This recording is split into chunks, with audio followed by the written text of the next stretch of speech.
warahmatullahi wabarakatuh. Bismillahirrahmanirrahim. Alhamdulillahirabbil alamin. Allahumma shalli ala sayyidina Muhammadin wa ala alihi wa sahbihi ajma'in.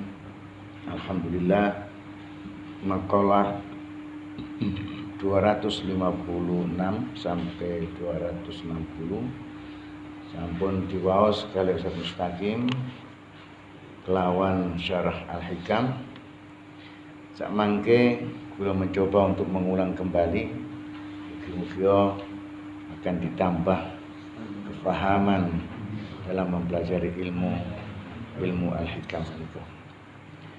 Bismillahirrahmanirrahim.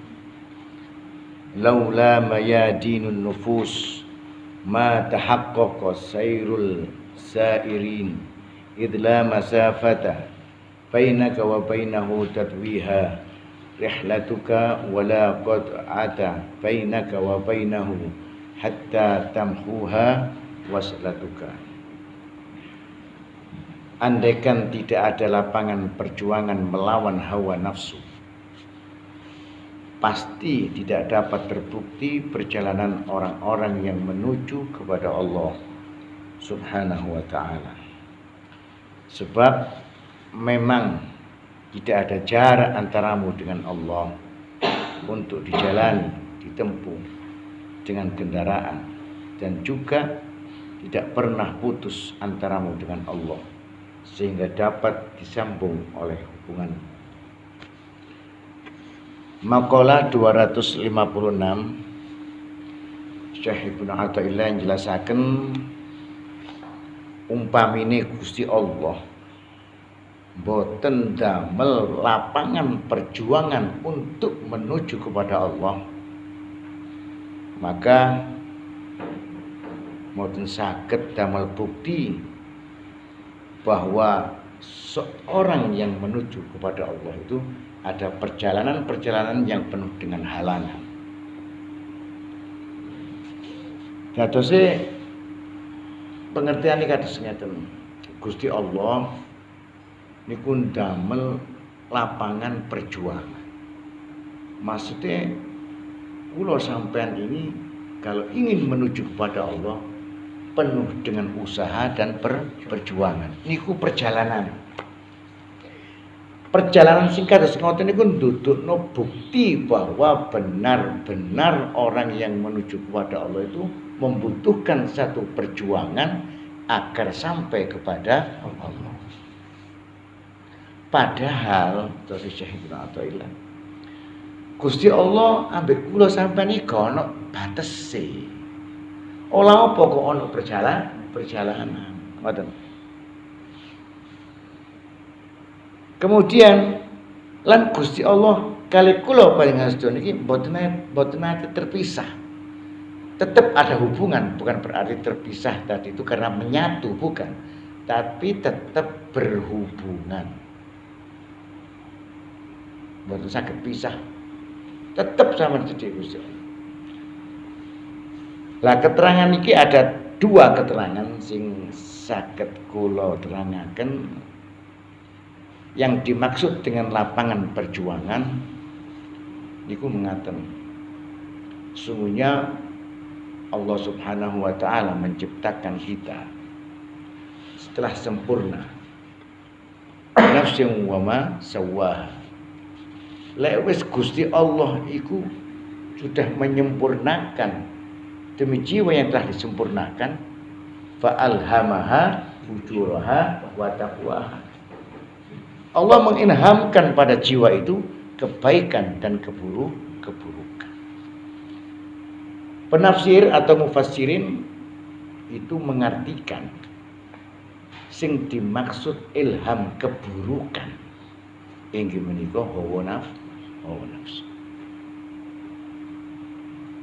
Ilham keburukan hawa nafsu.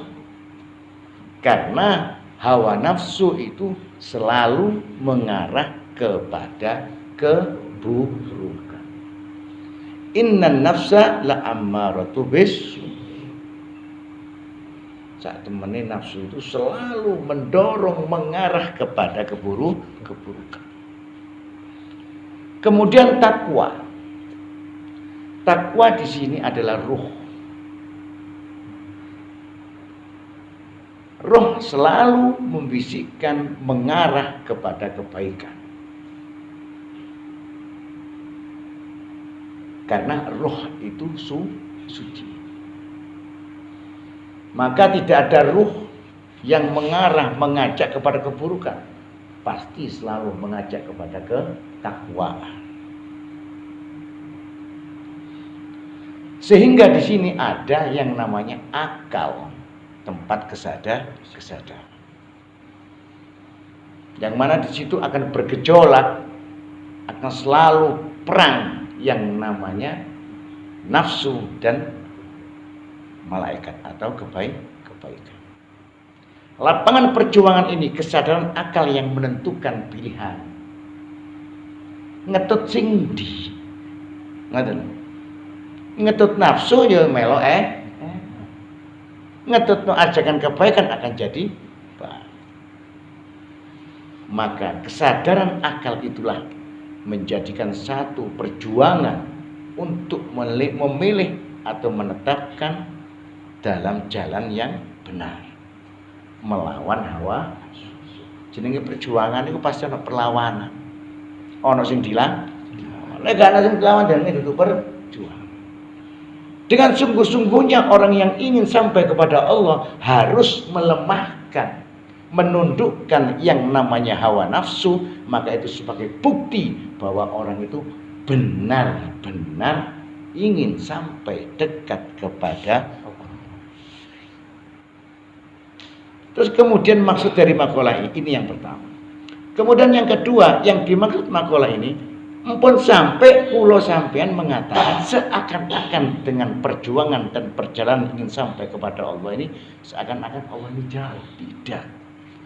Allah itu dekat sekali. Bahkan nafsu itu sendiri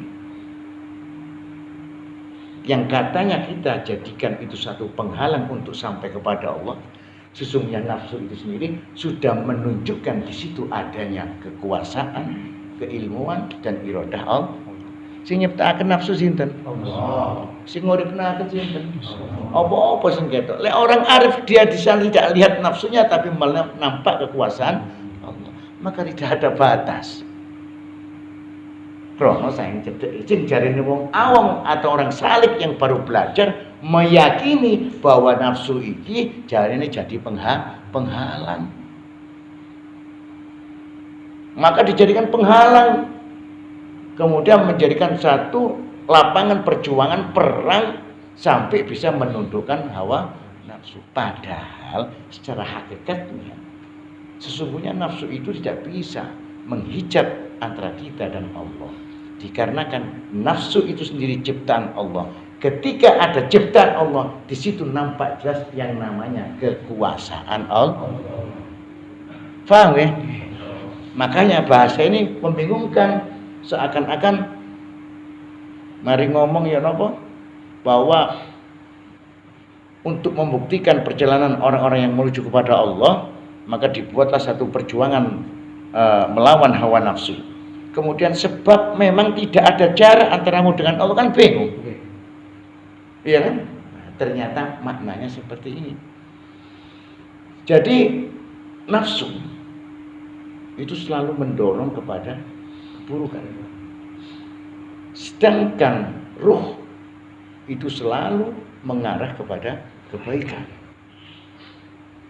Karena ruh itu diciptakan oleh Allah dan dimasukkan menjadi manusia, itu membawa sifat-sifat Allah.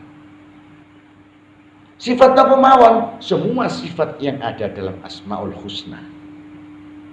Itu ruh. Di antaranya Ar-Rahman, Ar-Rahim, Al-Malik, Al-Qudus, As-Salam, Al-Mu'min, terus sampai As-Sabur. Itu menjadi sinar dalam diri manusia. Ketika manusia itu mengikuti arahan daripada ruh, maka setiap manusia, sejahat-jahat manusia, pasti dia punya rasa kasih sayang. Saya jahat-jahat dia, perampok, bajingan, dia pembunuh, saya tetap hatinya punya rasa kasih sayang. Tidak tahu itu kepada anaknya atau kepada kekasihnya, pasti rasa kasih sayang itu ada, tidak akan tercabut dari hatinya. Karena apa? Ada ruh yang menyinari rasa kasih, sifat Allah. Kemudian ada lagi Ar-Rahman Ar-Rahim, Al-Malik, Raja. Tidak ada satu manusia pun yang mana dirinya tidak ingin dihormati. Sifat raja itu artinya dihormati, diikuti. Semua, tidak peduli orang miskin, tidak peduli orang kaya, baik pejabat, masyarakat maupun anak-anak kecil. Itu tetap dia itu inginnya diikuti. Lewat dituruti sifatnya raja nama badan. Itu ada sifat ruh yang di situ, yang menyinari pada jiwa. Dan semua sifat-sifat Allah itu adalah mulia. Ada bagian-bagian sifat yang dilarang oleh Allah untuk diikuti oleh manusia, yaitu termasuk al-izzu, artinya kemuliaan, dan al-mutakabbiru, yakni kesombongan. Diharamkan oleh Allah kita mengikuti sifat-sifat yang termasuk sifat itu adalah hak prerogatif Allah. Tiada satupun makhluk yang boleh memilikinya. Yaitu kesombongan dan kemuliaan. Nah, kalau kami terangkan ini semua tentang sifat itu, 99 sifat Allah itu pasti ada pada manusia. Manusia ingin sombong. Manusia kadang cenderung ingin dimuliakan. Yang mana dua sifat inilah dilarang oleh Allah SWT. Aja diikuti. Itu milikku, itu hakku. Al-izzu izari, al-kibriya'u izari. Sungguhnya kesombongan itu adalah selendangku, sarungku, dan kemuliaan itu adalah selendangku. Maka sungguhnya manusia itu selalu tarik-menarik. Kuatnya ruh yang selalu mengajak kepada manusia ingin berbuat baik.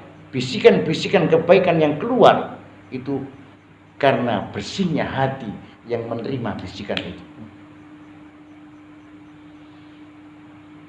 Kemudian kalau yang kuat bahasa-bahasa keinginan-keinginan nafsu yang di dalam hati, yang kuat mendorong hati, itu berarti karena kekotoran hawa nafsu.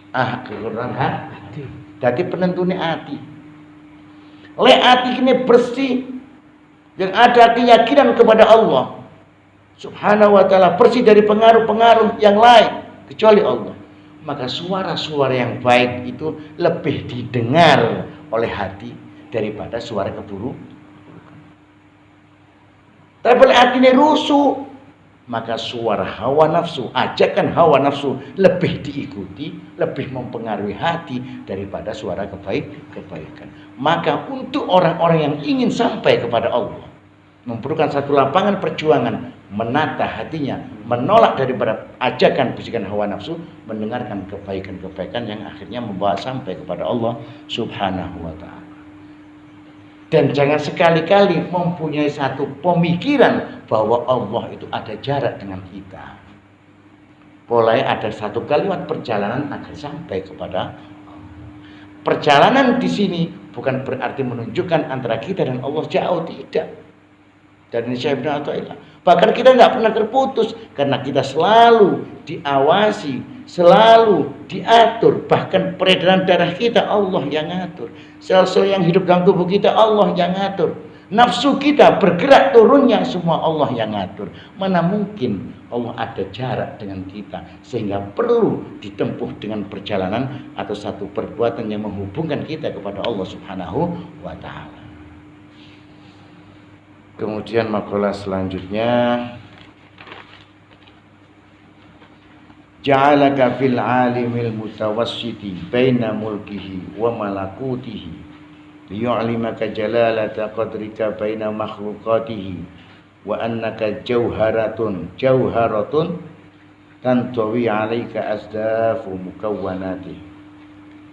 Sengaja Allah menempatkanmu dalam alam pertengahan di antara alam mulki dan alam malakut untuk memberimu pengetahuan tentang kebesaran kedudukanmu di antara semua makhluk, dan bahwa engkau sebagai permata yang diliputi, dikelilingi oleh wadah tempatnya yang berupa alam semesta ini.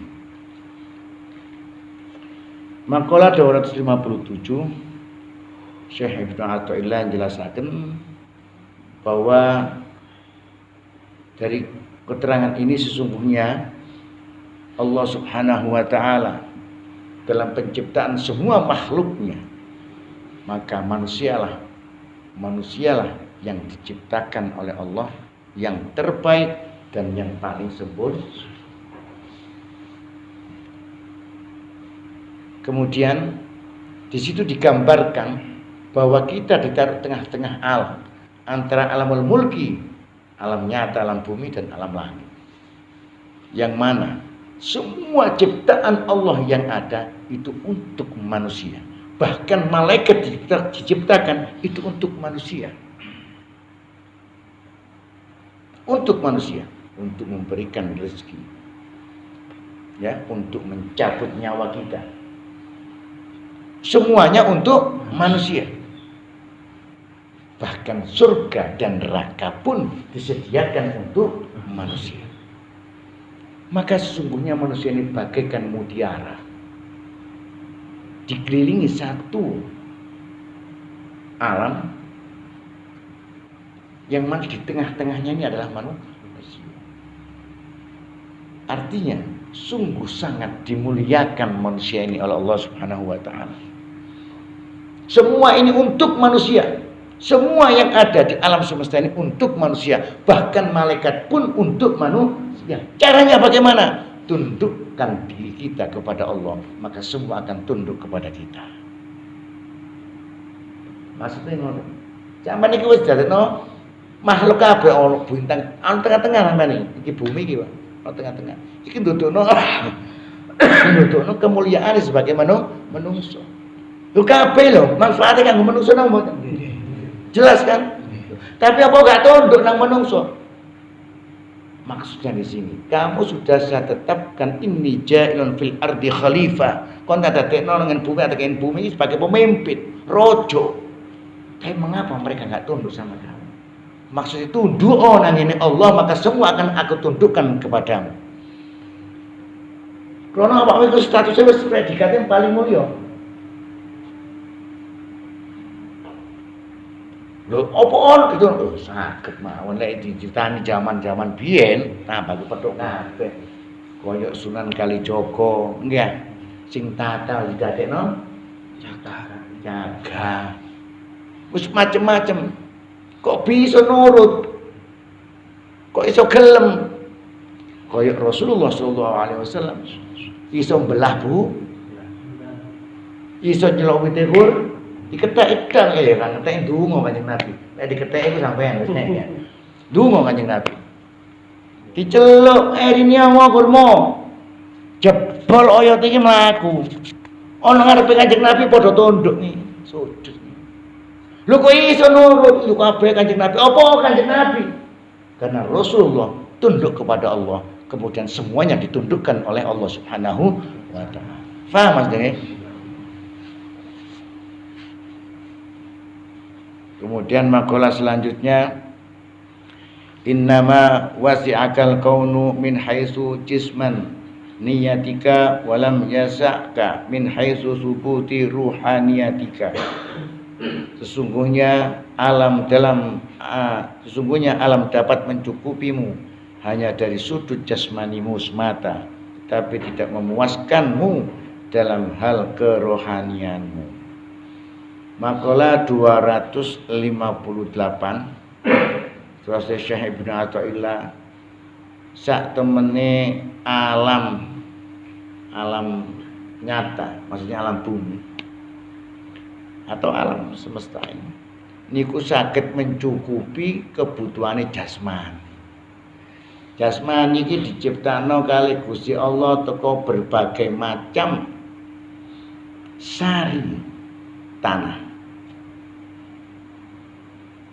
Akhirnya wujud dadi menung.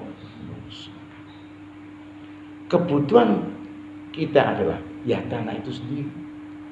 Semua bersumber dari tanah. Panganan cukulit teko tanah napa mboten? Sampean luwih mangan sing dipangan sak temene hakikine lek diurus maneh iku teko tanah.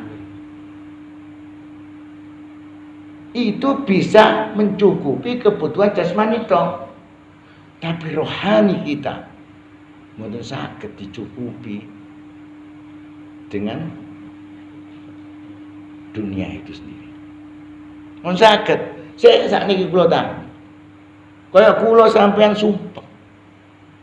Sumpek teman, ada satu masalah yang mungkin masalah itu tidak bisa dipecahkan. Mari ngono gawane sego gule, sego rawon. Kira-kira mari mangan sumpek ilang napa mboten? Mboten. Ketilang napa mboten? Tetap sumpek.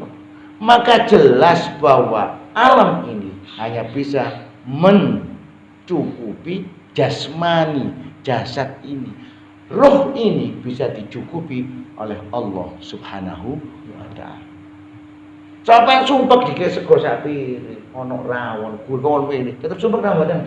Tapi ketika kita sumpek rohani kita, kemudian kita kembali kepada Allah dengan memohon ampun kepada Allah sambil menangis, kemudian menyerahkan semua masalah kepada Allah, maka kegelisahan, kesedihan itu akan hilang. Tergantung keyakinan kita di dalam memohon ampun kepada Allah dan berserah diri kepada Allah. Tonton di tingkatan. Lah di sini maksudnya apa? Tujuannya di sini maka kalau engkau benar-benar mencari kebahagiaan, karena hidup ini tujuan utama adalah bahagia. Gak ada lagi. Dan kebahagiaan itu hubungannya dengan kerohanian. Paham? Hati tentang rohani. Kebahagiaan tempatnya di hati. Hati adalah bagian daripada rohani. Kalau engkau benar-benar hidup ini ingin mencari bahagia dunia dan akhirat, maka jangan pernah terpaut. Jangan pernah berpikir bahwa dunia ini akan bisa membahagiakan. Bahwa yang bisa membahagiakan adalah Allah Subhanahu. Itu jadi kebahagiaan ini rogo. Paham ya? Gimana?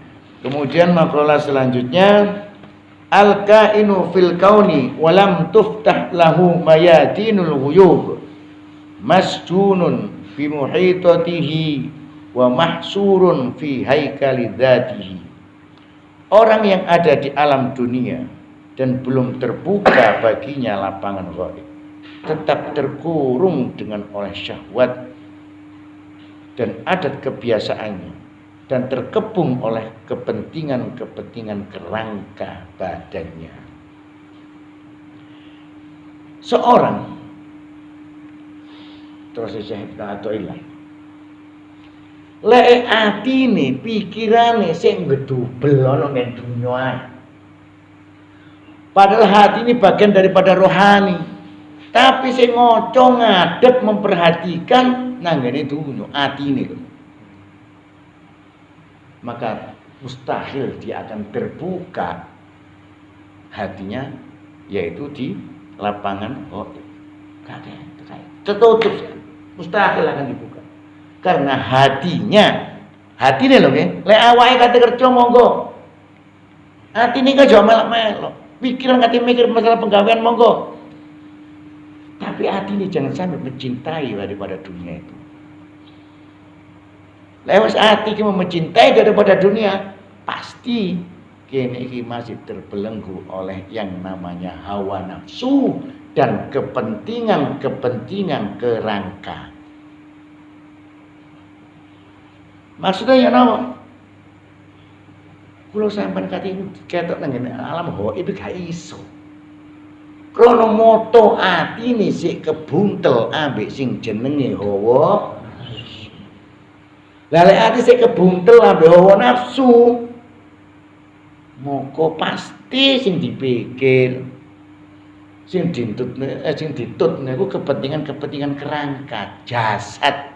Artine ku raga. Soale raga iki pelungguhane panggonane hawa nafsu.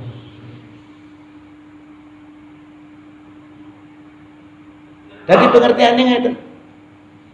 Lek ati kula ati sampeyan. Pengertiane makalah ini. Masih banyak coretan-coretan dunia.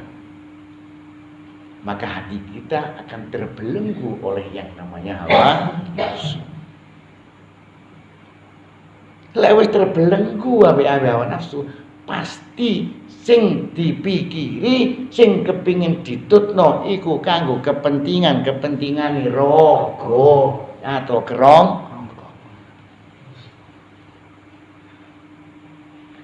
Kadang terus pundi kepingin tutuk nang Gusti Allah.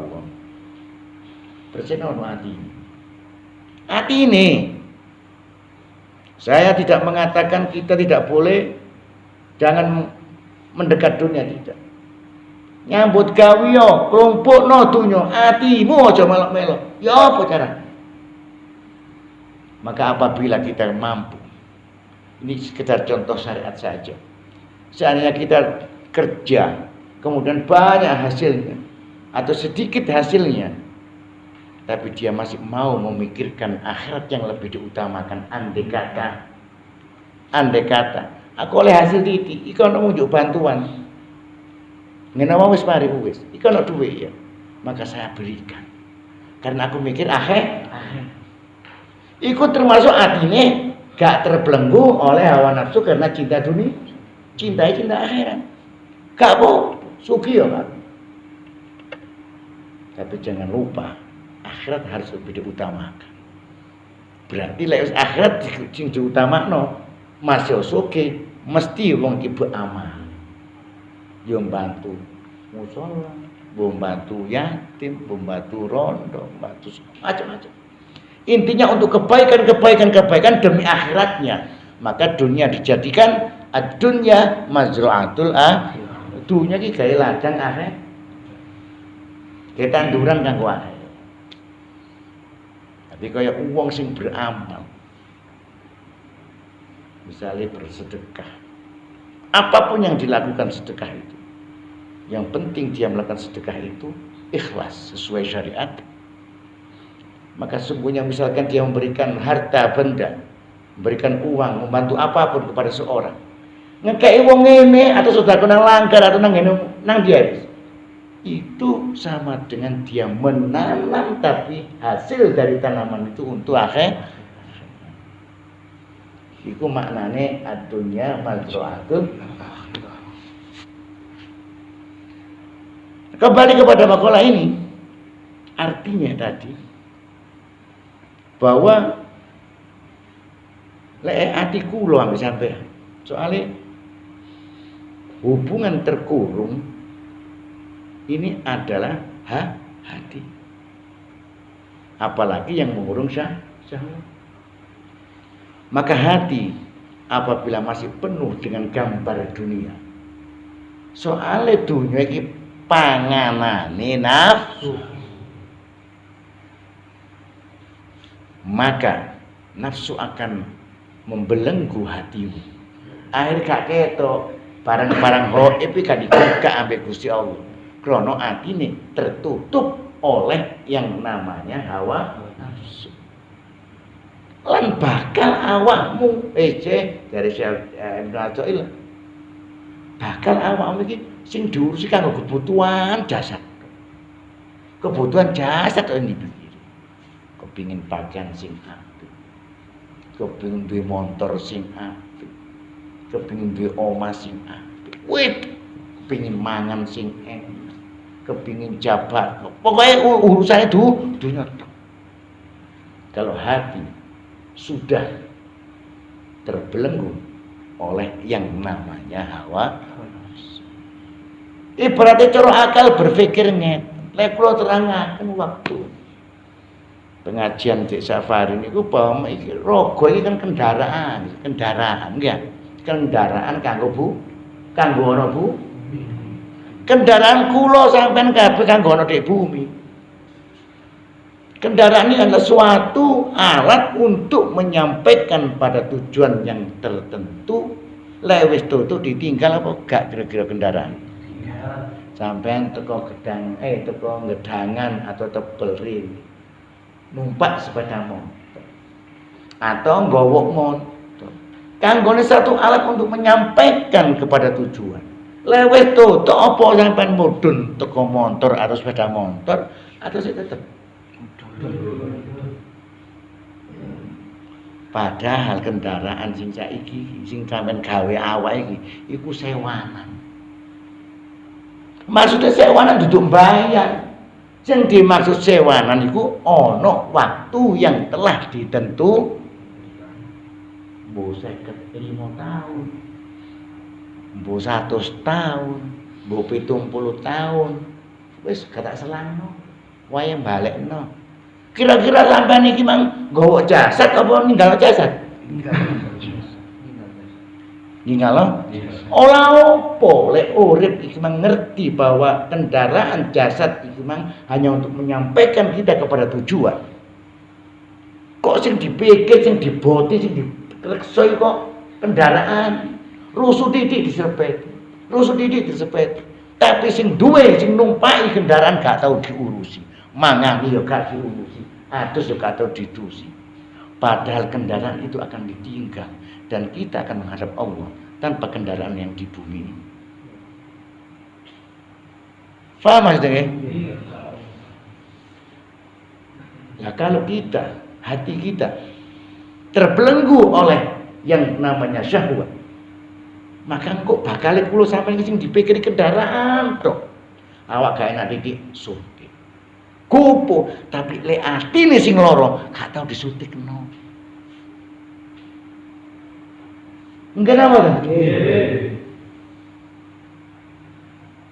Iku termasuk tondo-tondo atine lho.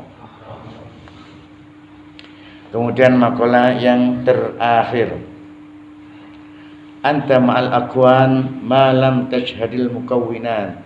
Mukawwina fa idza syahidtahu kanatil aqwanu ma'ak. Engkau tetap terikat oleh alam benda selama engkau belum melihat yang mencipta alam. Tetapi bila engkau telah melihat pencipta alam, maka alam ini akan tunduk kepada. Makalah 260 Syekh Ibnu Athaillah jelaskan. Lae kula sampeyan sedaya niki masih terikat dengan alam benda. Mongko selama engkau belum melihat yang menciptakan alam ini, maka kita tidak akan bisa melupakan daripada dunia ini. Kecuali bila engkau telah terlihat yang menciptakan alam ini. Lek wis sampai koyo ngono, bakal ditundukno sing jenenge alam semesta ini. Nah, iki mlayune nang ngene pemahaman ilmu tahu. Koyo kula sampean selalu melihat apa yang kita lihat dalam mata ini. Itu sepeda motor, ini lampu, ini jendela, ini kaca, ini buku, ini HP. Itu aja yang dilihat. Tidak terlepas dari itu. Gak pernah melihat siapa yang menciptakan alam ini. Padahal semua ini adalah yang menciptakan Allah. Ya apa caranya gelo Gusti Allah. Dengan mata ini tidak bisa. Tapi dengan mata ini masuk dalam akal pemikiran, maka akal adalah yang disebut dengan pandangan. Pandangan. Akal pikiran kita ini adalah pandangan hati. Motoi ono di ini, pandangan ini ono di akal. Maka apabila melihat sesuatu, kita melihat benda apapun, kita melihatnya, teruskan pandangan itu. Siapa yang menciptakan? Kita melihat bulan, kita lihat bendanya. Tapi teruskan, siapa yang menciptakan bulan itu? Ketika itu kita mengatakan yakin dengan keyakinan yang hakiki bahwa Allah yang menciptakan, maka nampaklah Allah itu dengan kekuasaannya. Nampaklah Allah itu dengan ilmunya. Benar bener Gusti Allah ki Maha Kuwasa. Tahu mikir kaya ngoten.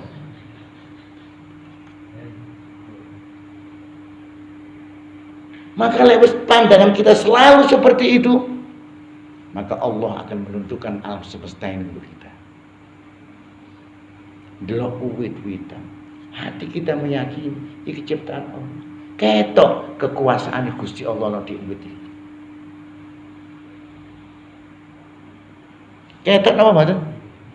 Tapi yang dikatakan kelihatan dalam pandangan itu bukan pandangan mata ini, tapi pandangan hati atau keyakinan.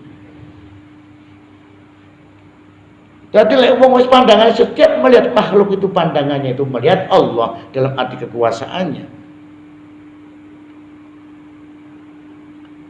Ilmunya, iradahnya, kekuatannya, semua nampak di situ. Selalu dia melihat sesuatu yang nampak adalah Allah Subhanahu wa taala karena dia memakai pandangan hati dengan sebutan pandangan keyakinan. Maka orang yang seperti itu akan ditundukkan semua alam semesta kepada orang tersebut.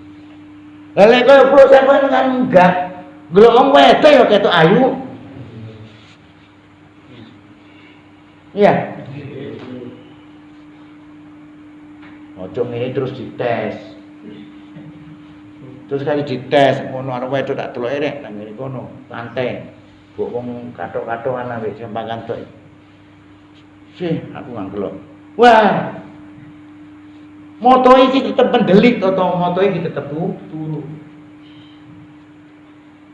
Awe moto situ aja mendelik ya. Gak kuat. Gak kena dites kan. Tes-tesan. Maka tancapkan dulu keyakinan kepada Allah kepada dalam hati. Encapno sih keyakinan dalam hati bahwa Allah ini Maha Kuasa menciptakan segala. Allah kabeh iki nyiptakno yakin sih yakin. Lho sampean yakin apa gak sih Allah nyiptakno langit? Yakin. Yakin temenan. Nggih. Tapi apa kok gak ketok Gusti Allah di alam semesta? Padahal setiap ada ciptaan Allah, di situ nampak Allah Subhanahu wa taala. Seharusnya seperti itu secara logikanya kados ngoten. Contohnya ngeten mau. Kalau sahabat yakin loh ya. Misalkan Ustaz Hakim menciptakan HP yang mana HP ini duduk layar sentuhan, layar perasaan, layar batin. Sing nyiptakno Ustaz Hakim sampean kenal Ustaz Hakim. Yakin lek sing nyiptakno iki Ustaz Hakim. Mari ngono sampean tuku HP mang. HP layar batin. Sampean batin untuk kate ngebel. Aku kate ngebel cadasan pur ngebel. Seharusnya iki ciptaane Ustaz Hakim. Setiap sampean nggawa HP di Ustaz Hakim, iku paling tidak nampak bahwa Ustaz Hakim ini termasuk pinter. Ketok ilmunya, ketok kekuasaannya dan semua. Dan iling ambil Ustaz. Seharusnya kan ngoten nggih. Krono sampean yakin lek iki ciptaane Ustaz. Lek gak yakin. Lek alam semesta ini dari ciptaan Allah, yakin dari mana kita ingat pun tidak pernah ingat kepadanya. Cara gampangannya. Saiki ada ayat yang menyebutkan lillahi ma fis samawati, kepunyaan Allah lah apa-apa yang di langit dan bumi. Kabeh dek Gusti Allah. Kabeh dek Gusti Allah. Ini Allah sendiri yang menyatakan. Sampai kulit ojo klambi ini. Kulit itu tidak siapa? Kayak siapa? Lo gak secara hakikat. Hakikatnya nyawa, jiwa, raga kita semuanya milik Allah. Mungkin apa? Lo apa bukti ini? Ayat Hikmah menjelaskan bahwa semua apa-apa yang di langit dan apa-apa yang di bumi dari Gusti Allah. Sehingga ditegaskan ketika kita mati,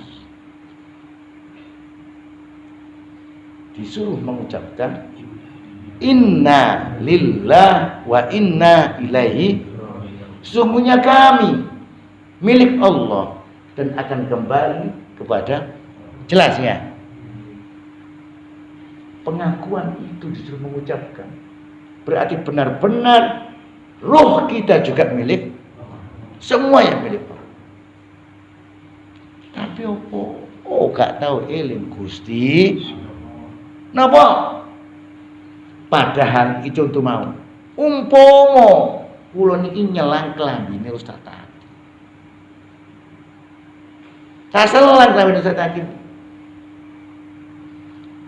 ben aku ketok klambi iki pasti eling Ustaz ati iki ngomong mungkin ada Ustaz Taki mungkin apa tuh masih sampai ngoten yakin. Coba sampean selang klambi Ustaz Taki, karena sampean tidak merasa memiliki, yang memiliki Ustaz Taki sampean gawe. Lho ketok klambi ya Allah eling Ustaz Taki ati iki langsung nyebut Ustaz mungkin apa tuh sampai bang jarine yakin rogo kita Gusti yakin apa mboten, tapi kenyataannya kula sampean sik durung ya, soalnya gak tahu ilik ambek sing duwe ro. Akhiran mudah-mudahan bermanfaat. Assalamualaikum warahmatullahi wabarakatuh.